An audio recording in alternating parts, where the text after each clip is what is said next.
warahmatullahi wabarakatuh. wabarakatuh. Halo, perkenalkan nama saya Stefani. Dan saya Yoga Octavian. Nah, sekarang di video kali ini kita akan membahas tentang jurusan D3 Bahasa Inggris di Politeknik Negeri Padang.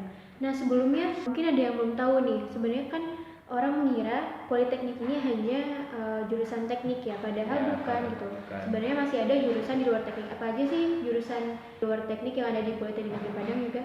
Nah, sebenarnya untuk Politeknik sendiri itu dibagi ke dalam dua bidang. Pertama itu bidang rekayasa, yang mana itu adalah bidang teknik, dan kedua adalah bidang tata niaga. Nah, tata niaga ini sendiri terbagi ke dalam 3 jurusan. Yang pertama itu akuntansi, yang kedua administrasi bisnis, dan yang ketiga adalah bahasa Inggris. Apa sih bedanya jurusan D3 Bahasa Inggris dengan jurusan Bahasa Inggris yang ada di luar sana? Terdapat 3 jurusan Bahasa Inggris, ada pendidikan Bahasa Inggris, sastra Inggris, dan Bahasa Inggris sendirinya ya. Kalau misalnya perbedaannya itu, Bahasa Inggris di Politeknik Negeri Padang kita belajar Bahasa Inggris dan kita dibekali dengan skill-skill yang akan menambah pengalaman kita gitu ya. Ya, kalau misalnya perbedaannya apa aja sih? Yoga, kalau misalnya bahasa Inggris Politeknik Negeri Padang dengan jurusan bahasa Inggris di luar. Oke, di sini mungkin kebanyakan dari kita berpikiran bahwa bahasa Inggris di Politeknik itu apakah itu pendidikan ataukah sastra. Nah, sebenarnya untuk gambaran kasar saja, itu antara sastra, pendidikan dengan bahasa Inggris vokasi itu kurang lebih itu berbeda, walaupun sama-sama topiknya adalah bahasa Inggris, namun spesifikasi dari sebuah jurusan itu berbeda. Jika kita ambil kesimpulan dari bahasa Inggris sastra, itu mereka belajar tentang literatur. Nah, untuk bahasa Inggris pendidikan, itu mereka belajar untuk cara mengajar bahasa Inggris itu sendiri. Nah, berbeda dengan bahasa Inggris di vokasi, yang mana kita diajarkan mengenai skill-skill kita. Seperti dalam jurusan bahasa Inggris di Politeknik Negeri Padang, itu diajarkan mengenai alih bahasa, penerjemah, dan juga penyiaran. Jadi lebih ke penggunaan bahasa Inggris dan sekaligus skillnya ya, seperti banyak kok contohnya.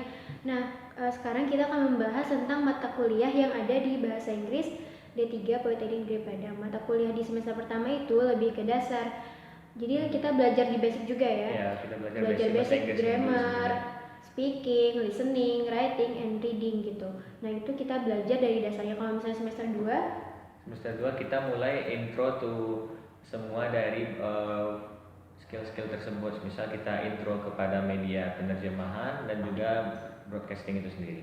Semester 1 ini kita belajar basicnya, langsung di semester 2 kita lebih mulai itu belajar mungkin lebih advance mungkin ya. Mungkin kalau bisa speaking beralih ke public speaking, writing beralih ke writing for media seperti itu. Nah, di semester 3 kita lebih memperdalami ilmunya. Jadi ada workshop for TV broadcasting, workshop for radio broadcasting, ada juga technical translation. Jadi translationnya kalau misalnya di semester 1 itu masih dalam, kita belum belajar translation ya kalau semester 1. Nah, kalau misalnya di tahun 2 itu kita sudah belajar, tahun 2 sudah mulai practice translation. Nah, kalau misalnya di tahun 3 kita sudah belajar teknikal, jadi kita belajar tentang aplikasi untuk translation gitu. Nah, di Politeknik Negeri Padang di jurusan bahasa Inggrisnya itu memiliki 2 peminatan ya. Kalau misalnya di broadcasting itu kita belajar tentang TV broadcasting dan radio broadcasting. Jadi kita belajar untuk bagaimana cara memproduksi sebuah karya, sebuah produk gitu dalam bentuk video dan dalam bentuk radio gitu. Kalau misalnya translation, apa aja sih yang dipelajari? Kalau translation, kalau kita ambil dari kata dasarnya saja itu adalah penerjemah. Nah, di sini kita diasah bagaimana skill kita menerjemah bahasa Inggris tersebut. Bahkan ada banyak nih yang bertanya, lah ngapain belajar translation? Kan kita bisa pakai Google Translate. Ya. Nah, itu sangat berbeda teman-teman. Ketika teman-teman menggunakan translate dari mesin, itu sangat berbeda, bahasanya tidak natural dan juga sangat susah dimengerti. Bahkan hasil terjemahan tersebut bisa rancu. Nah, itulah kenapa peminat dari translation itu banyak. Namun tidak banyak orang yang mendengar bahwa peluang untuk menjadi seorang penerjemah itu besar. Contoh saja perusahaan-perusahaan besar seperti kita ambil contoh Facebook, Instagram dan lain-lain yang membutuhkan para penerjemah ahli karena mereka membutuhkan target dari sebuah negara tersebut. Semisal kita contoh diambil di Indonesia, itu pengguna Facebook itu sangat-sangat banyak sekali. Nah, bagaimana seorang CEO dari Facebook tersebut menanamkan pasarnya di Indonesia, tentunya dengan menggunakan para jasa penerjemah tersebut. Mungkin banyak yang belum tahu ya, sebenarnya proses translation itu banyak ya, ada namanya sekali. Proses, ada namanya strategi, ada namanya ada metode juga. Dan juga ada penunjang dari translation itu tersebut, contohnya itu adalah CAT tools. Ya, nanti kalau misalnya kalian pengen belajar tentang apa sih CAT tools itu, kalian bisa masuk di D3 Bahasa Inggris Politeknik Negeri Padang.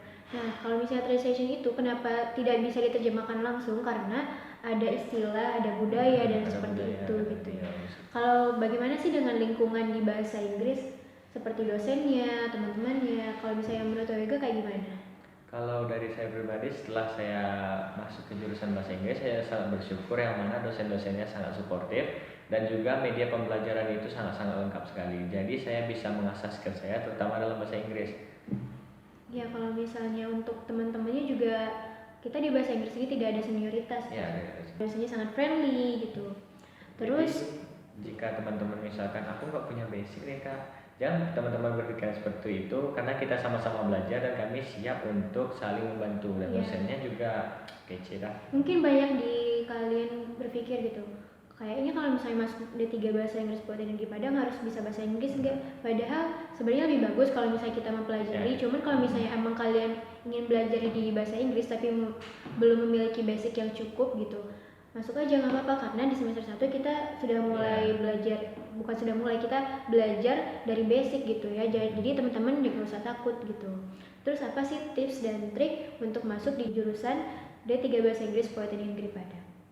Kalau tips dan trik dari saya itu sangat dasar sekali ya, intinya adalah kemauan dari teman-teman semua. Gitu. Bukan masalah nilai, bukan masalah apa, tapi kemauan dari teman-teman sendiri, dan sangat saya sarankan itu berjuanglah gitu. Karena for your information, banyak loh jalur untuk masuk di Politeknik Negeri Padang dan di jurusan bahasa Inggris tersendiri gitu. Nanti kita akan membahas di video yang lain untuk membahas tentang jalur-jalur yang ada di Politeknik Negeri Padang. Oke, terakhir kita akan memberikan tips and trick untuk kalian yang mau memasuki dunia perkuliahan. Yang pertama, kalian harus tahu passion kalian tuh di mana gitu. Kalian harus tahu gitu apa mau kalian gitu. Kalian sukanya di mana gitu. Kalian mungkin bisa mau ngambil tes minat bakat gitu kan. Minat bakat. Dan terus juga bagi teman-teman yang masih SMA sederajat itu sangat disarankan untuk teman-teman semua konsultasi dengan guru BK-nya, karena guru BK sendiri adalah sebagai orang tua kedua dari kita dan juga memberikan konsultasi yang terbaik untuk kita, terutama untuk perkuliahan. Nah yang ketiga adalah cari informasi sebanyak-banyaknya gitu tentang kampusnya, tentang jurusannya, tentang program studinya gitu. Jangan sampai kelewatan informasi, apalagi tanggal-tanggal pendaftarannya gitu. Kalau misalnya untuk di Politeknik Negeri Padang sendiri, kalian bisa cek di pnp.ac.id karena di sana informasinya sangat update. Nah, kalau misalnya untuk informasi bahasa Inggris nih, kalian bisa banget untuk follow bing_pnp_official. Nah, kalau misalnya untuk Instagram Politeknik sendiri apa sih, Yoga? Politeknik Negeri Padang _pnp.